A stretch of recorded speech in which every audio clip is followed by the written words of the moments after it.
Esu iš kriminalinės policijos. Jūsų vardas Enrikas? Taip, Enrikas. O kas atsitiko?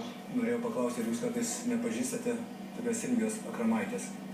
Ne, tikrai nežinau. Čia jūsų žmona, taip?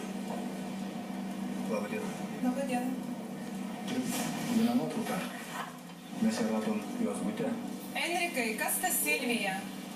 Ai, tai viena klientė mūsų.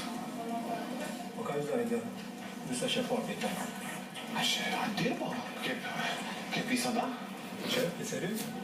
Nu, taip, dirbau visą dieną, kol reikėjo nuvesti vieną pizzą. Pats aš pristačiau.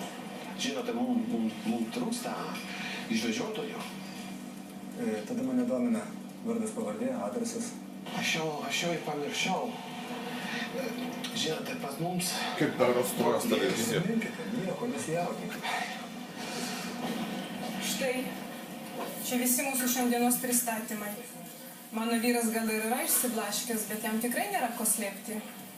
Labai ačiū. Kalba eina apie piešimą. Labai rimta. O čia pas mus? Ne, tikrai ne pas jūs. Žinot, miestas didelis. Tai kas tai?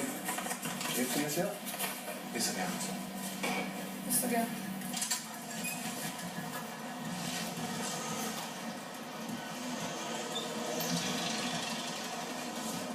Aš sakau, viskas, nebegaliu kalbėti. Grįšiu namo ir pašnekėsim.